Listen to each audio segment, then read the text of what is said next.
আবারও বোমা উদ্ধার বীরভূমে। এবার সাঁইথিয়ায় হাতোরা অঞ্চলের আকুটি গ্রামে ড্রোন থেকে বালতি ভর্তি বোমা উদ্ধার। গতকাল রাতে বোমগুলো দেখতে পেয়ে পুলিশকে খবর দেওয়া হয়। এরপর সাঁইথিয়া থানার পুলিশকে ঘটনাস্থলে পৌঁছয় এবং জায়গাটি ঘিরে রাখে। পুলিশ সূত্রে জানা গিয়েছে ইতিমধ্যে বোমগুলো নিষ্ক্রিয় করার জন্য সিআইডি বম স্কোয়াডকে খবর দেওয়া হয়েছে।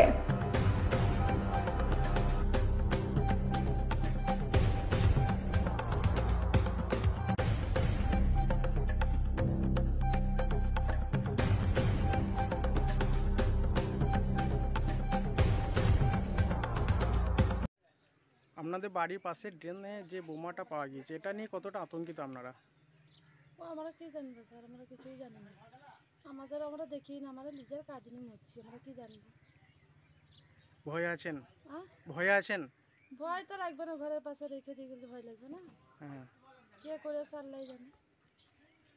মানুষ কোন থাকার কে করেছে কি করে বলবো আমরা কিছুই জানি না। আমরা নিজে ধান ফান নিয়ে আনি কাজ নিয়ে মরছি।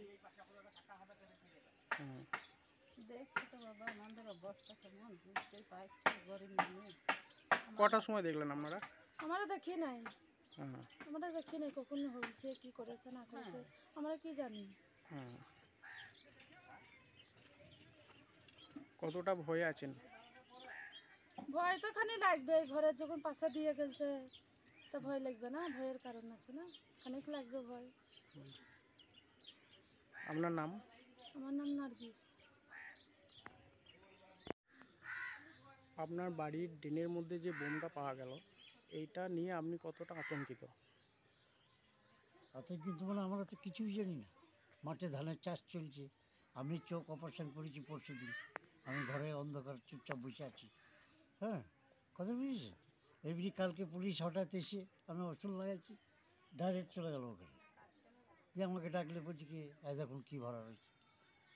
কী আছে না আছে আপনারা তো সকলেই দেখছেন। কটা নাগাদ দেখেন আপনি বোমটা?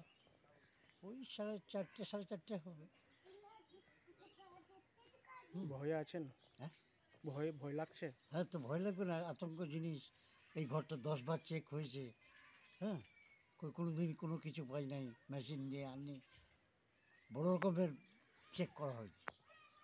তা আমি চাইছি সেইটা পুলিশ প্রশাসনের কাছে, আপনাদের কাছে, যে সিঙ্গার নিয়ে আমার বাড়িতে যতগুলো ফ্যামিলি আছে, হ্যাঁ হ্যাঁ হাতের ছাপ নিয়ে তদন্ত করা হোক। কারণ আমার বুকে বল আছে যে আমার এসব কিছু। কয়জন সদস্য আছেন আপনাদের বাড়ি? আমার বাড়িতে 5টা ছেলে মেয়ে নাতি পুতি সব কিছুই আছে। আপনার নাম? ইয়ারু, শেখ ইয়ারু।